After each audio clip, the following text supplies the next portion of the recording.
You're watching WHPS, Highland Park, Detroit.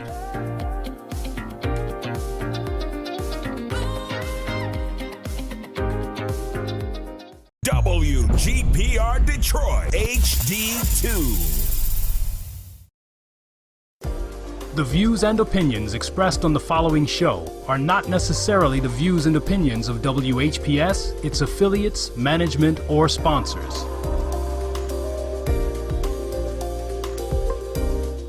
You wouldn't have to go anywhere because this is the Talk Beat Jones.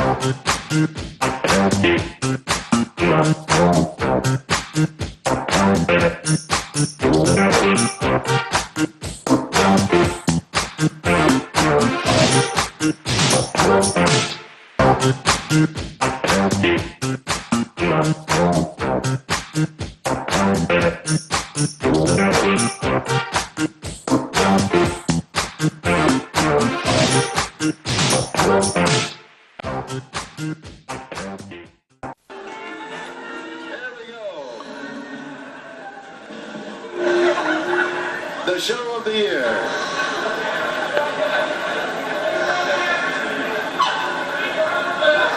Billy is also the engineer, so he makes himself look real good. Thank you, Mr. Johnson. All right. There you go, Billy. The show of the year. What do you have to say?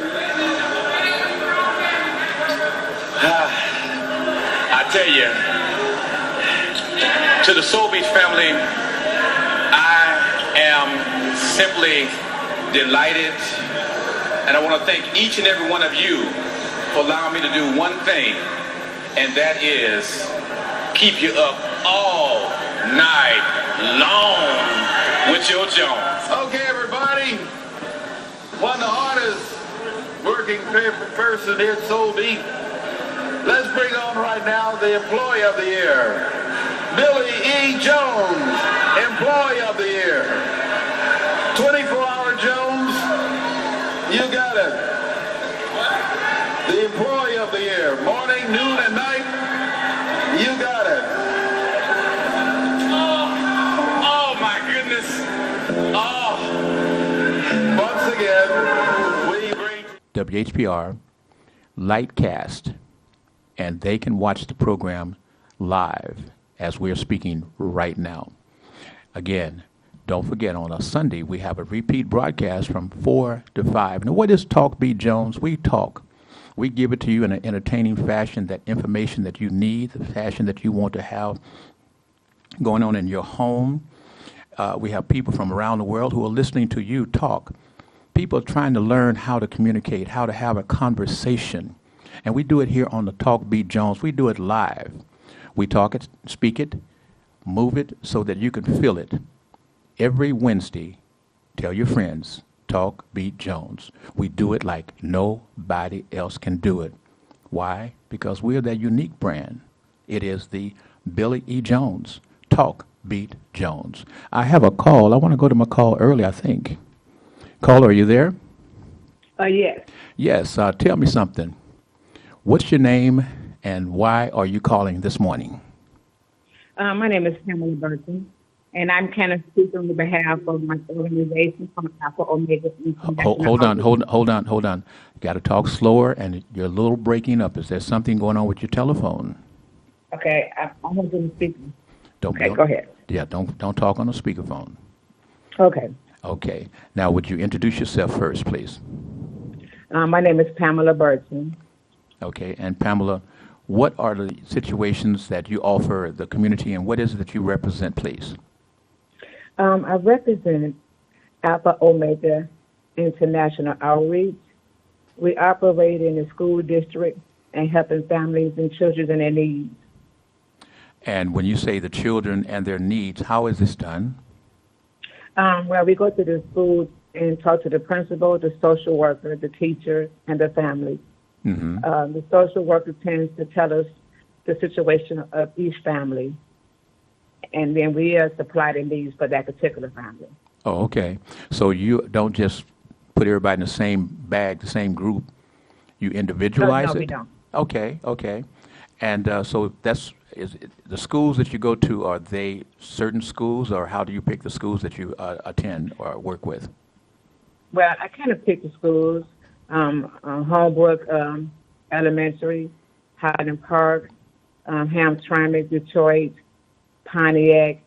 So we kind of pick schools for each district. Okay. And when you're doing that, how do you go about saying, I want to go to this school this week, or is it a weekly or monthly or yearly or 6 month? How do you do that? Well, it depends on what holiday or what season or what needs it may be. Mm-hmm. For like Christmas, we'll find out, we'll find out what's the need of the family. Okay. And we also go by their grades, attendance, and citizenship. So is there an incentive to have better grades?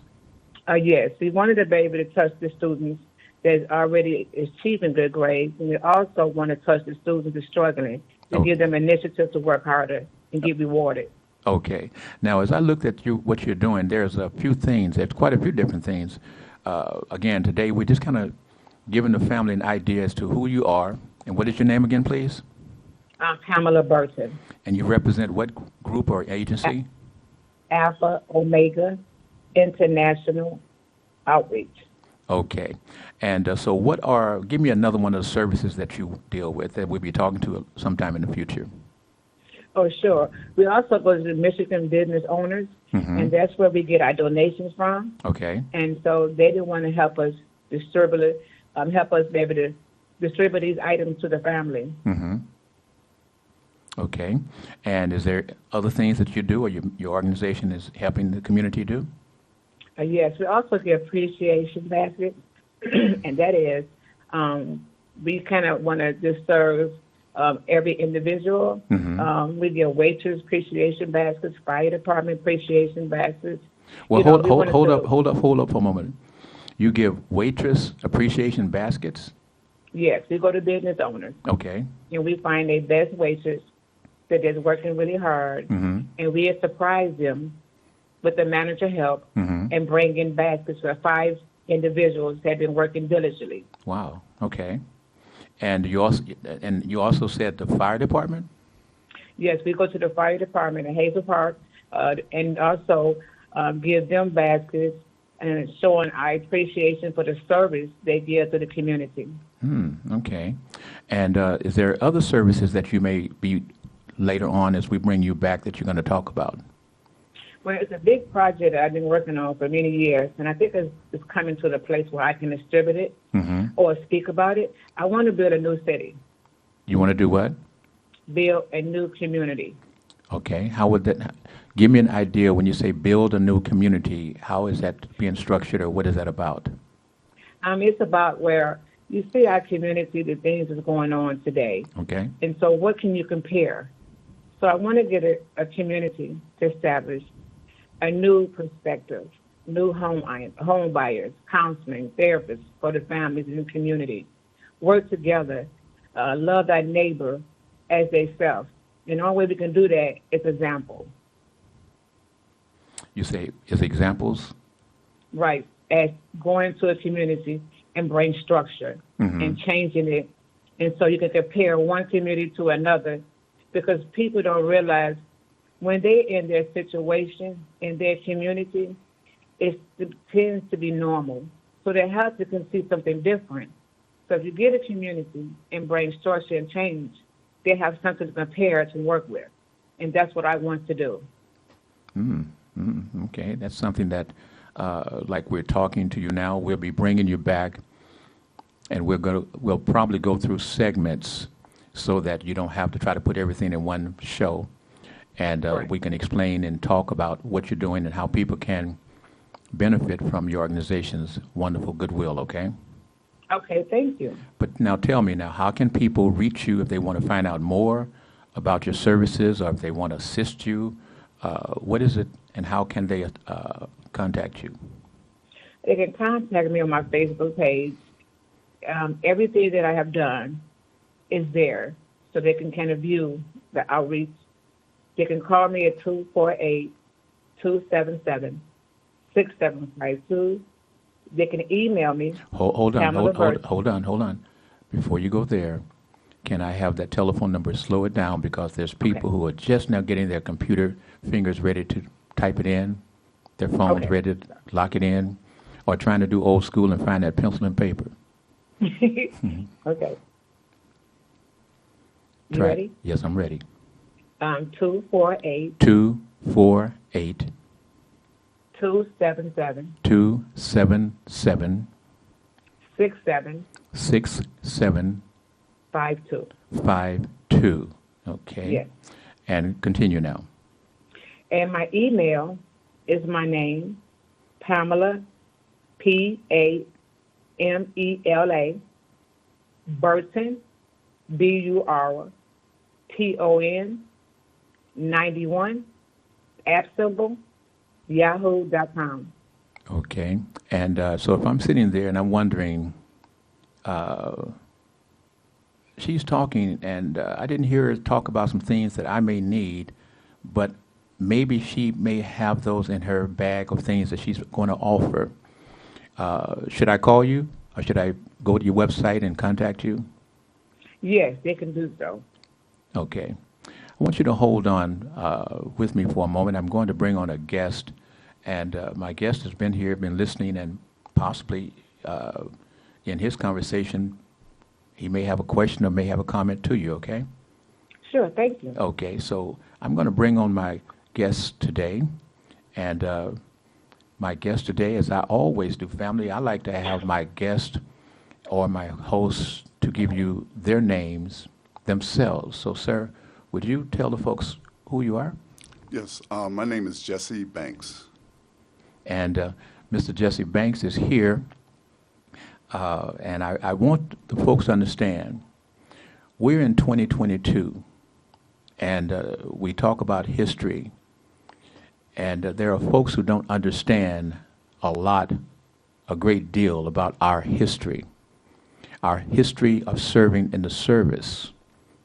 And Mr. Jesse, what is your last name, sir? Banks. Mr. Jesse Banks. And before I get into that, Mr. Jesse Banks, are you a local person from Detroit, or how did you get here? Born and raised from the moon, from the womb to the hospital, Herman Kiefer, I think it was. What schools did you attend in Detroit? I attended, I started at the bottom, would be Smith Elementary, Bunch Elementary, Harris Elementary, then Miller Junior High, then Cass Tech. Then I have bachelor's in business management from Madonna. It was college then, I think it's university now. And also a master's from Central Michigan University in business management. And before we get in your service, I guess I might as well jump to the fact that people listen and say, oh, he's a homeboy. He's right here from Detroit. Mr. Banks, have you served in any capacity for the citizens of Detroit? Yes, as a police officer for 35 years. Excuse me? 35 years as a police officer in the city of Detroit. 35 years of serving this community as a police officer? That's correct. Wow. Wow. Hey, Pat. Pat, Yes, what do you think about that?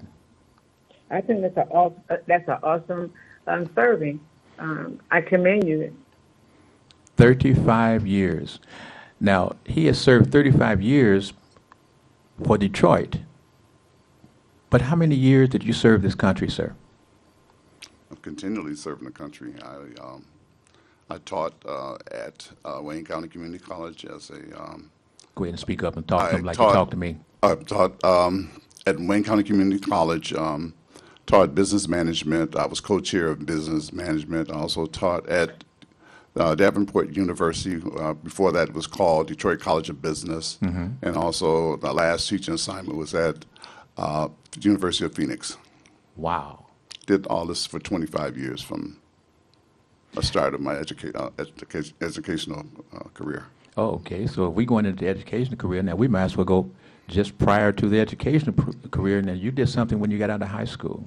Yes, I did. At the age of 17, I wanted to go into the military because it was a means to an end, which was that would have paid for my education. I came from a poor family. We didn't have anything. And my uncle told me the military would provide benefits for me as well as educational. And so how did you pursue your military career? Well, at 17, my mom had to sign for me because I wasn't 18 at the time. I was in the United States Air Force. The Air Force? Yes, the Air Force. Okay, now what I want you to do is go into your experience as you were indoctrinated into being a soldier in the military, in the Air Force. What happened and what type of training and what happened during your training, please? Sure. I was trained at Lackland Air Force Base. That's in Texas. That's where basic training for the military, for the Air Force takes place. I was a squad leader. It was a story behind that. It was a result of me getting beat down while I was in basic training. Hold on. Hold on, because you said you were a squad leader. Now, what does a squad leader mean for those of us who don't understand that particular understanding of conversation? Sure. I was in charge of a group of airmen at that time. It was roughly 20. A black man in charge in the military, Air Force, in charge of over 20 folks? Yes, and they were all white. Wow. Wow. Now, let's go back to before you became the squadron leader. What happened during your training? Well, racism was still rampant. And by the way, would you give us the year? Because, again, we got folks out there that have become family members, have become daddies, granddaddies since the time that you were talking about. And that's why I wanted you here to let us understand our history, because our history can tell us where our future actually is headed at this particular juncture. So, sir, would you kind of embellish or tell us about your military training? Sure. And what happened to you, the incidents with the white folks and the authorities? Yes, I was in the military from 1966 to 1970. And back at basic training, again, I was the only black, and the racism was still rampant, big time, as it may be today. They didn't like me being there. They said, and I can't use the words, but you shouldn't be here, you should be in the Army.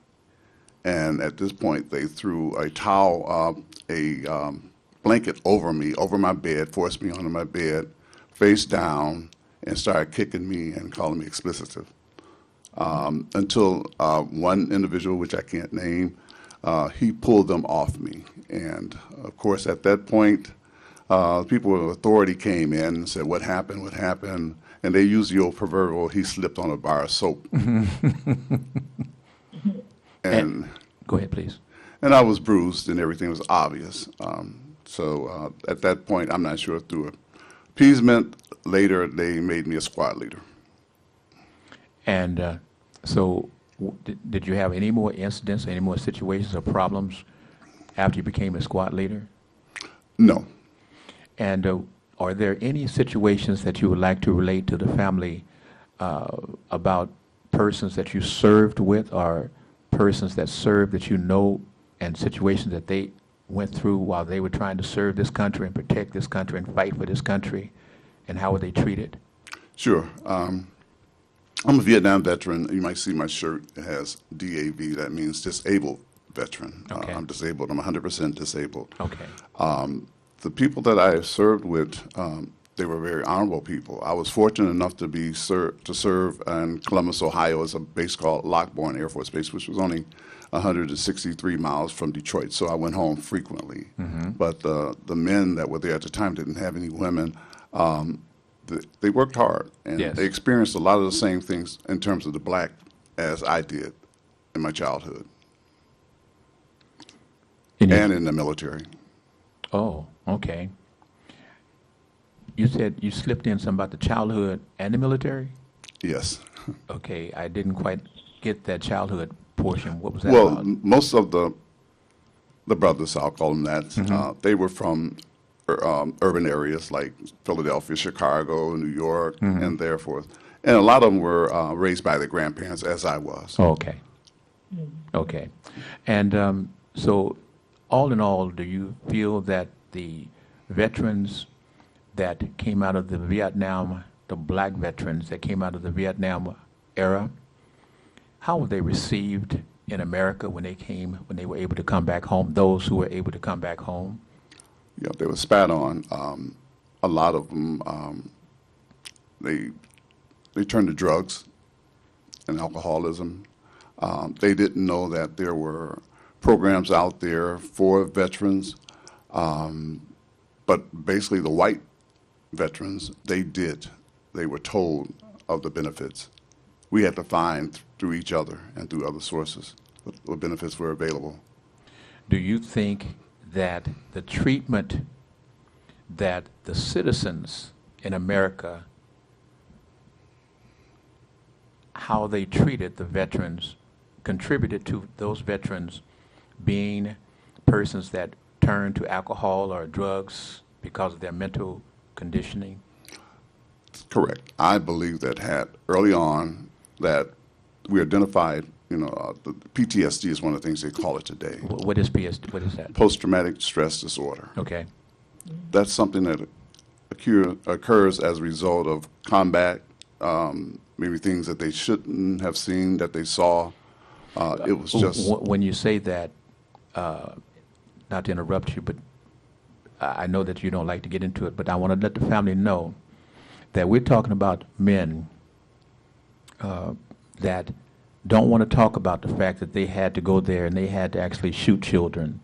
They had to actually shoot women. They had to see things and do things that was totally against their heart.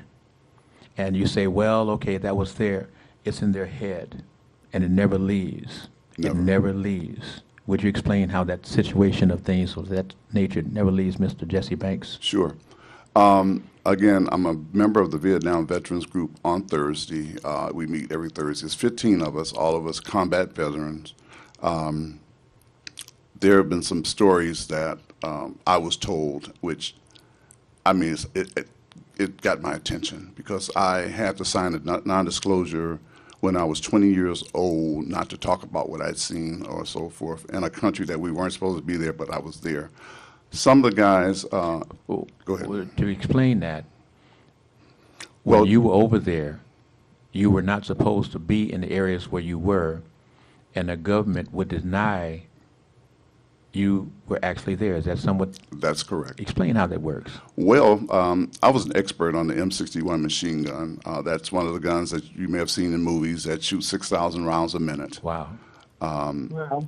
And they needed training in Laos, Cambodia, and Vietnam, but Vietnamese. Yes. So I was young and dumb probably at that particular time, but I smart. volunteered because of the amount of money that was given me for the short period of time that I had been there. But the alarming part was they stripped me of my ID cards, my dog tags, anything that had the United States affiliated with it, I couldn't wear. And I had to wear civilian clothes. It was actually a group called Air America, which is a CIA front basically during that time. And I went to Laos and I trained the folks, but when I was there, after my second day of training, I saw something that I'll never forget. Can you describe it? Sure, somewhat? now I can. At one point I never did. And, hey, what they going to do, send a 73-year-old to prison? I don't know. But I was there training, and during a break, we saw three Vietnamese, I'm assuming they looked like they were Vietnamese, and a group of three guys that were plain clothes, military, or ex-military, or it could have been whoever. They escorted these three blindfolded individuals with, which now is zip locks. They use as handcuffs here now in the United States. Back then, I didn't know what they were. I was only accustomed to handcuffs. But they escorted them, put them on a helicopter. The helicopter was waiting. They put them on board, and they took off. It was three, remember, it was three. Came back, it was only one. So we were assuming like, whoa, what happened? You know, not asking any questions because again, I didn't want to get nosy, didn't want to get involved. And later they took them and took that one guy back into a like an office. It was like a semicircle corrugated steel. And then I heard some shouting, and then I saw the guy running toward me. It seemed like he was running towards me. Then they shot him in the back of the head, and he fell right in front of me. Like, wow. And I couldn't wait for those next 2 days so that I can get back to, to some things I was familiar with. Wow, wow. Now, what I want to do is, we'll bring you back another time because I don't want to press you. What I want to do now is let's go into this part of your life in which you met a lady and you became in love and you took that jump to broom. Yes. Would you talk about that for a moment and what happened in your life? Because we're gonna, family, I want you to understand, we're going somewhere with this. Okay. Men, I want you to listen very carefully. Wives and women, I want you to listen very carefully because we're going to talk about some things today with this gentleman that you may have wondered, you may have heard whispers, you may have heard other folks try to talk about it, but I said to you, you're with the Billy E. Jones, Talk Beat Jones, and you're going to get it like you don't get it nowhere else but right here. All the other great programs do the things their way, is what I'm saying. We're all individualists. And I say I do it my way. But, sir, would you describe what happened in terms of you falling in love and your marriage and what transpired there? Absolutely. One day I went into a place called Winkleman's. Someone might remember back in the day. Okay. And the young lady She's laughing. that was there, she waited on me. Mm-hmm. And I was trying to pick up an outfit for my mother, which my mother was a size where they would think, oh, yeah, your mother, right? So anyway, the salesperson gave me everything. I said, well, use your imagination. So she did. And I said, what else does she need? She said, well, she might need this, that, and the other. But nonetheless, I really liked her from what, our conversation, and she was gorgeous. Mm. And, of course, it came to, what's your telephone number? And she gave me her telephone number, which wasn't her telephone number. She was off by one number, but I went back. I guess she thought I wasn't going to come back, but I did. And so she gave me the correct number. And then, we dated and we eventually married. And we produced a daughter. Okay. Unfortunately, my wife died at 29. So she only had a chance to enjoy her daughter for a short period of time. And so that brings us to, family, I want you to listen to this very, very carefully. When your wife died, sir, about how old was your baby? A year and a half. Your baby was a year and a half. Now, it's just you and your baby? Well, the family. Family. They were family. My mom, actually, the way it was presented, my wife actually wanted her sisters to raise my daughter. Mm-hmm. My daughter's name is Jessie, so I'm just put a name with it. Hi, Jessie. Jessie. Mm-hmm. So anyway, at that point, my wife figured she knew that she was going to leave us. She had cancer. Oh, okay. And I'm sorry to hear that. yeah. Me And too. I'm sorry to hear that. yeah, so Thank she, only thing she asked me was let her sister for 6 months, keep Jessie. And go ahead. No, I was going to say, family, it's getting close to a commercial break. And I want you to stay there. In fact, for those who are watching us live, remember, we're live from 10 to 11 on a Wednesday, repeat broadcast on a Sunday from 4 to 5. But I want you to call your friends and let them know right now, tune in to this program. Because what was it like to be a single man, a young man that's now raising a child with no wife, no woman, just your child and you, and the assistance of family, a black man and his experience in being a single father, raising a single child, a daughter. We're going to be back after this commercial announcements on the Talk B. Jones. I am Billy E. Jones, and my guest today is Jesse Banks. And we'll be back with you. And would you say who you are, young lady? Pamela Burton. Pamela Burton, and we'll be back shortly after these commercial announcements. You wouldn't have to go anywhere because this is the Talk Beat Jones.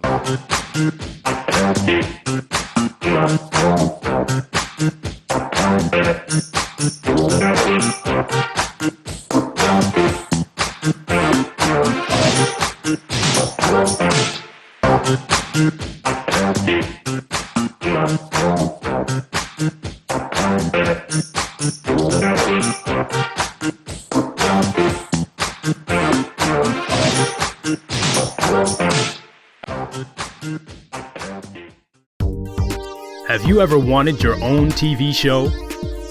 Have you dreamed of showcasing your talent for the world to see? Well, now you can. Have your own TV show. You can have your own 30-minute show. Not only will you be seen in the Detroit area, but you can be viewed worldwide. Be seen on WHPR Detroit Live, Comcast Cable Channel 91, on the web at TV33WHPR.com, with the TV33 app, on Roku, Google TV, Apple TV, and on Amazon Fire TV.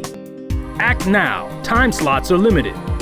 Sign up today and get a free replay with the purchase of your time slot. For more information, call 313-868-6612. Visit our studios and receive a free TV interview to promote your business, church, or organization by appointment only. Justice for Mario Willis. Truth. Facts. Evidence. Mattered. Log into justiceformariowillis.com. Read for yourself.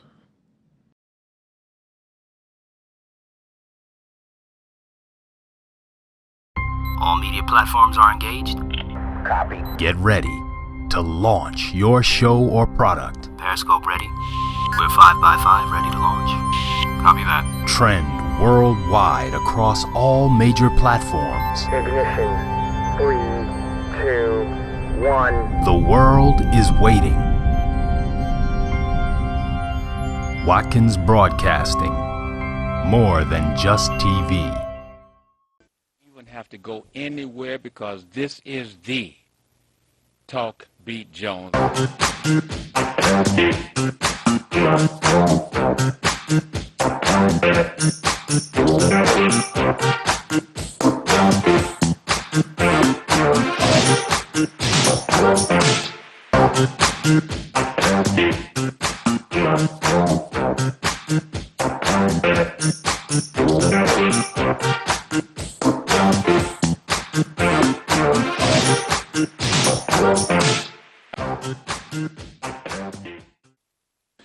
We're back with the Talk B. Jones, and by the way, family, I want to let you know that my partner is not here, Miss Michelle Broughton, and of course, she's out taking care of business for whom?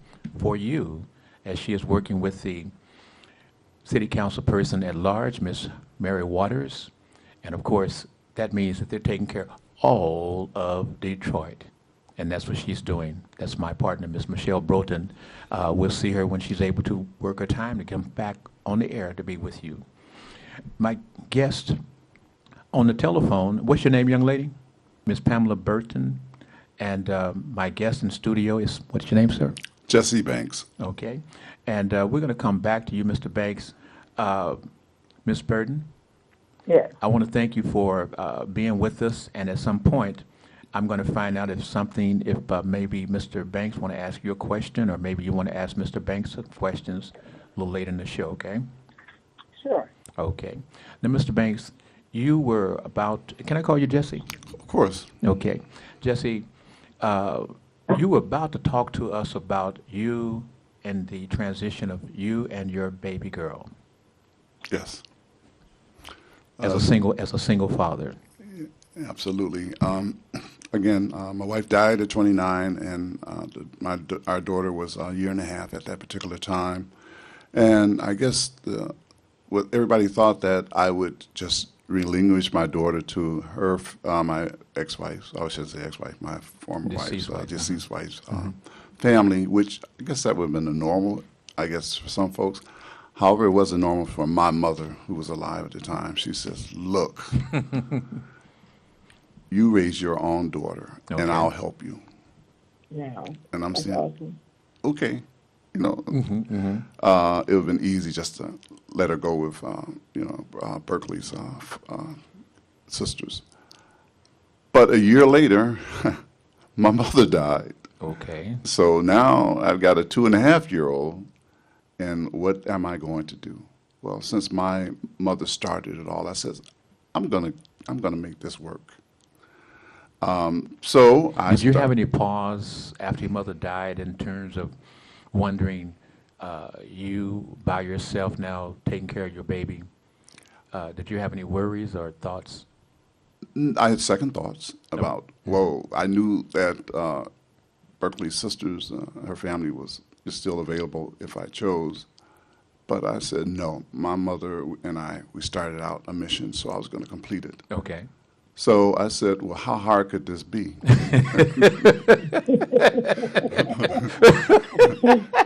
You want to know, huh? Excuse me. Ooh-wee.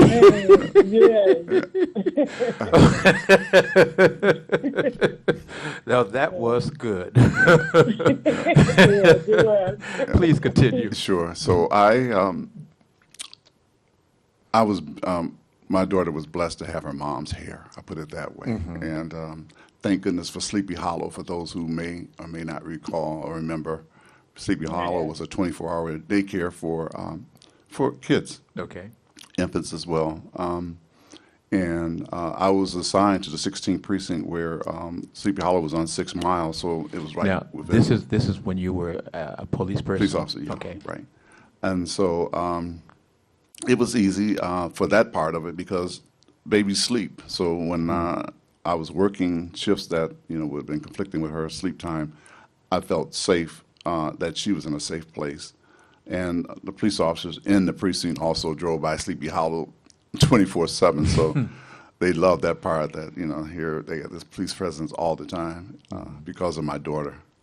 Fantastic. Yeah, and so again, her hair was her mom's hair, which was very soft, and because I had that fear of straightening comb, my daughter would have been brain dead today if I had to do it the way that I saw it was done with my sisters. Like I said, oh my goodness. But it wasn't that difficult. We had a schedule.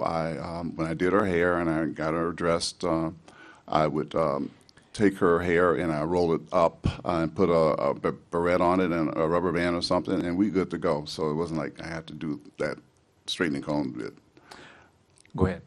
And then as she got older and I was dressing her, laying out her clothes, and then one day she told me, I'm saying, Justin, put your clothes on. She said, I said, what's going on? She said, that don't match. Here she's 2.5 years old. I'm like, how you going to, no, I'm saying, you going to tell me. No, she was, at the time she was 5, I think, 4 or 5.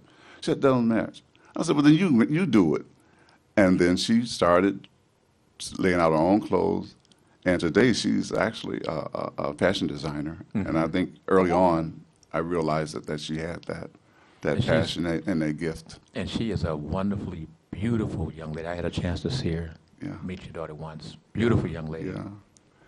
And the school part of it was that early on, and I will say this to all the families out there, give your child a goal. Justly, she knew she was going to college, but which college? That was her choice. But she knew she was going to college. I hear her tell her friends that way. I had no choice, because I knew I had to go to college. So she ended up going to the same college with her mom, where her mom attended was Michigan State. And here's the irony.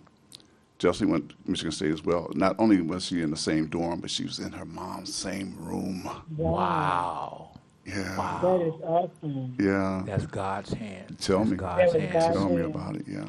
Yes. And she, graduated from Cass as well. Cass Tech. Cass Tech, and she went on to FIT in New York, Fashion Institute of Technology. She's a designer, and she's a teacher, and she's everything. She's almost like a gypsy, in a sense, a hard worker. Now I'm going to stop you. Now, that's the good stuff. Tell me, you've got a young daughter, 5, 10.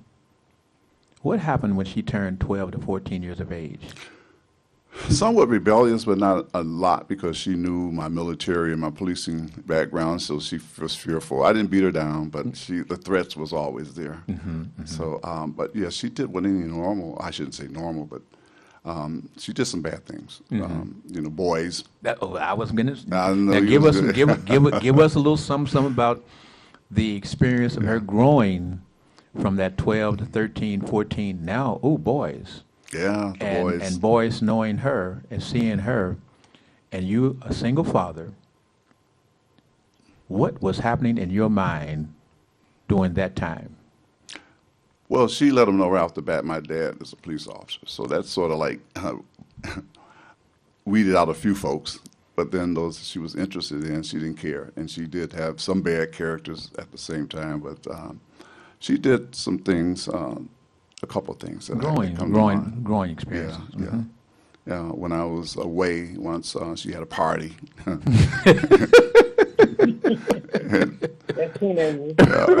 And wait, you left the house for whatever you went to go do, and she knew that you were going to be gone, and she invited friends over to have a party? Oh, yeah, they did. A big party?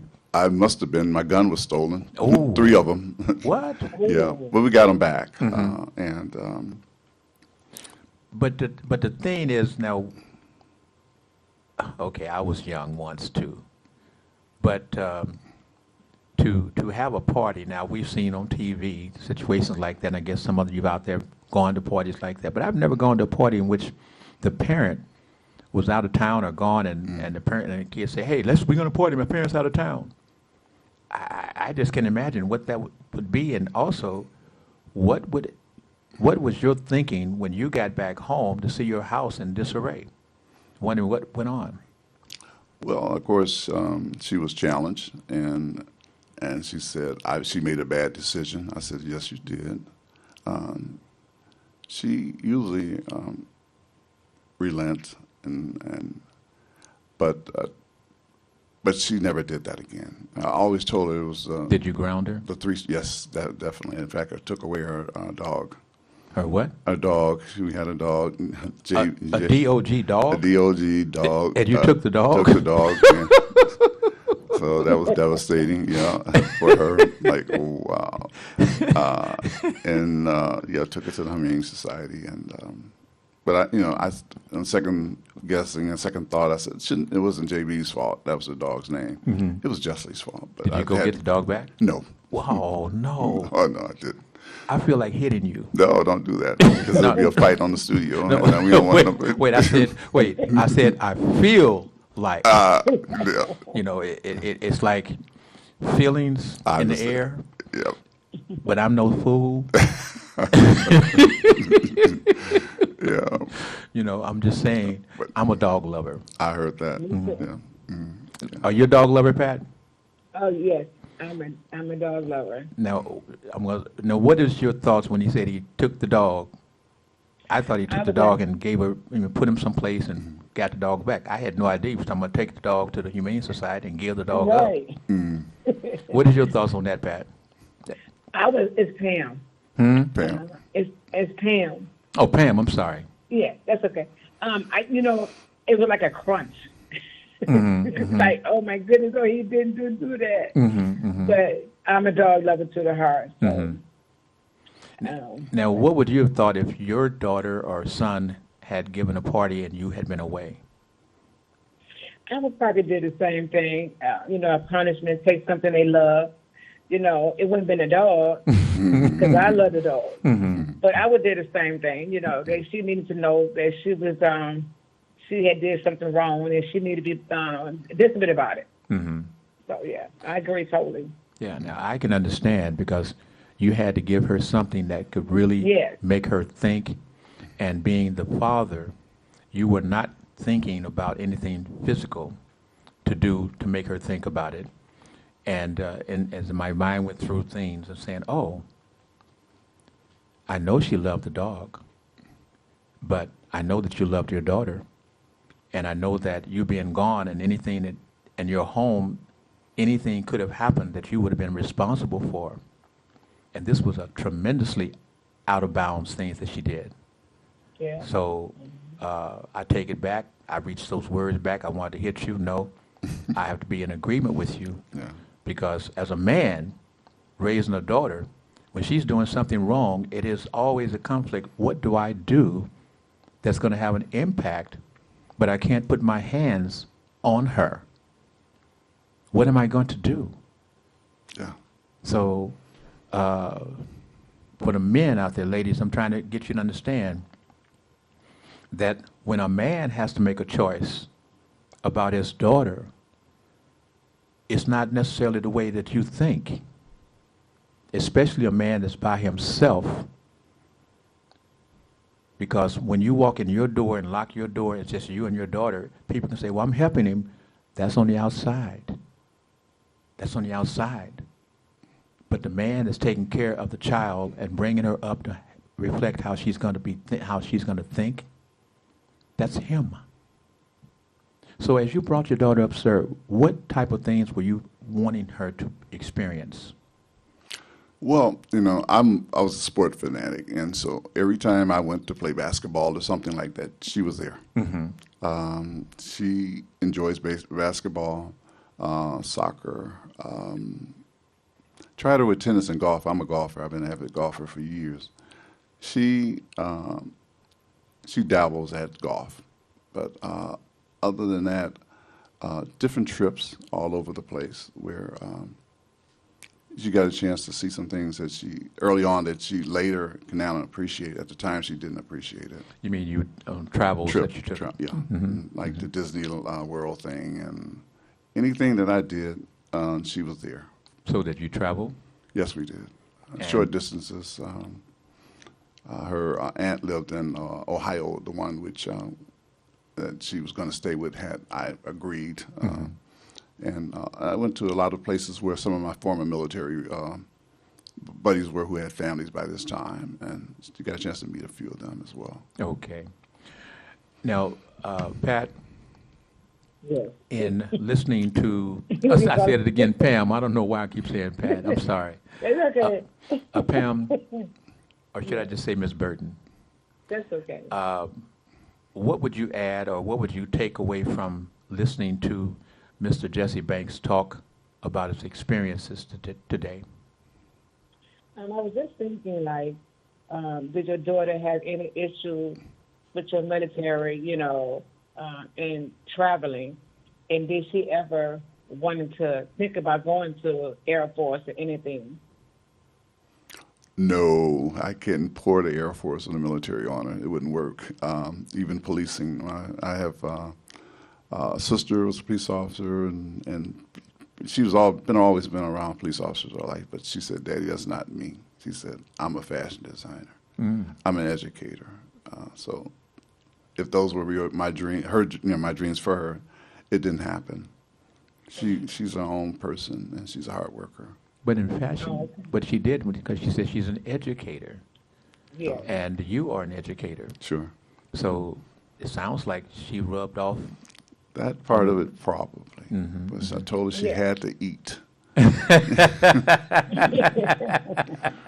That's for sure. Now, moving forward, do you have friends that are still suffering on a daily basis with this, what's that, you say PST? PTSD. PTSD. Yes. And in your daily or interactions with those gentlemen, are they able to hold it throughout the day, or their reflections or their reactions, or this something that occurs to them, these flashbacks? Yes. Are they still having them? Yes. On Thursday, the entire group has opened up now. We're very cohesive. Early on, you try to feel for each other until you start hearing their experiences, and you think yours was bad. No, theirs was worse. I think we feed off each other, and as a result, I think we're healing to a certain extent. I noted that on a certain day, certain time, nothing comes up to disturb you, and that's the days that you guys are meeting. Nothing breaks that meeting, that bond. Can you explain how that bond was formed, and what is that bond about that you guys from the Vietnam War era, what brings you guys so close together now? Their experiences, people can relate to what, we're talking about within the group, where people on the outside, they don't necessarily understand. Mm-hmm. That's the biggest part. People don't understand or choose not to. Okay. But some of them, to this day, those who may have been those naysayers, oftentimes when they see a person wearing their hat or something resembling Vietnam veterans, they'll say, welcome home. Black and white. It's like now they appreciate it years afterwards. I'm not sure if the media had anything to do with it in terms of enlightening folk. But it's therapy for us, that 15 guys that we meet with every Thursday. Mm-hmm. And so what do you feel when you're in your meetings and one of your guys may go through an experience of a flashback during the meeting? Does that happen? Absolutely. The guy who sits to my left, I'll just use his name, Jack. That's his nickname. He's the one who made me address what my issues were for the very first time in a forum where everybody, and I didn't care who knew what I had experienced because of what he did, broke down and cried, right? After explaining some of the things that he had done. Grown man. With men. And this guy in particular, he admits he killed babies. Yes. When he was overseas. Yes. And because of that, he could not hold his own kids or grandkids until like 3 years ago. And that's the result of us getting together in these meetings and opening up and sharing things with, other, that he was able to say, hey, they actually sent him someplace for 6 weeks, and he came back even better. Mm-hmm. But then he came back and said, I held my grandkids and my kids for the first time. Yes. Like, wow, it was a teary-eyed everywhere in there as a result of it. I'm going to say this real quickly because of time.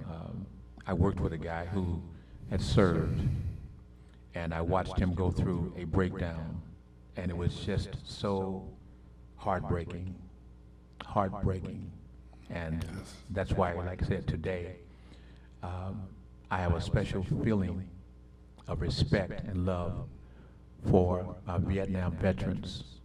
And we're going to bring some of you guys on to have a talk on the show because they need to have this vehicle to express themselves so that you know what has happened and why you were going through the process saying to certain guys, I don't know what's wrong with him. He act like he crazy. Yes. I don't know why he's drinking all them, drinking all this, staying just drunk all the time, drinking all, doing all them drugs. You didn't know what was happening in their heads. Exactly. And you didn't care. All you know is they didn't act like everybody else. You didn't know why all of a sudden they could be in a setting and all of a sudden trip out, as you call it. You're going to know because Mr. Jesse Banks and his guys are going to show you by letting you know their experiences. I've got about a minute for you, Pat, to tell them, excuse me, Pam. I'm stuck on Pat today. I know. Pam, would you tell them real quickly how to contact you, and we're going to have you back, but tell them how to contact you. They can contact me on Facebook, Pamela Bird. Click my picture. It's for the public. My number is 248-277-6752. They can call me at any time. They can get in contact with me. My email, Pamela Bird, 91, yahoo.com. Okay, and we're going to have you back, and we're going to be in more detail. I just want to let them get a little taste of you today. But we're going to bring you back and really have a conversation with you.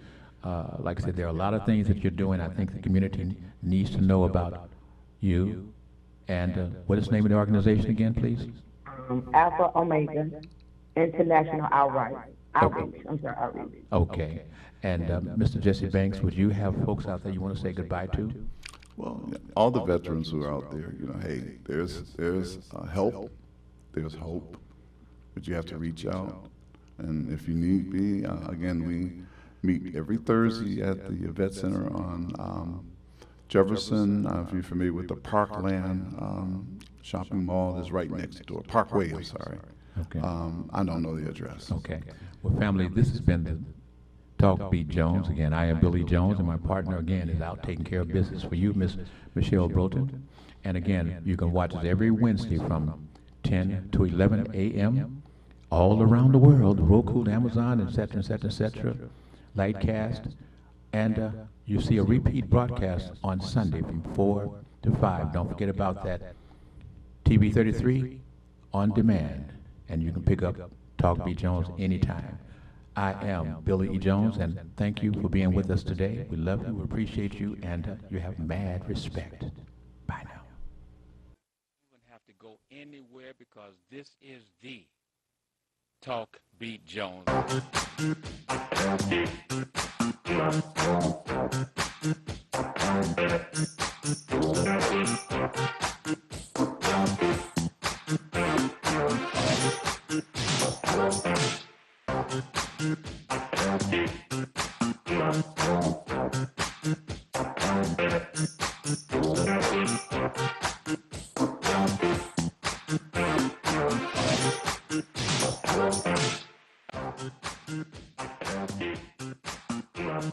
you.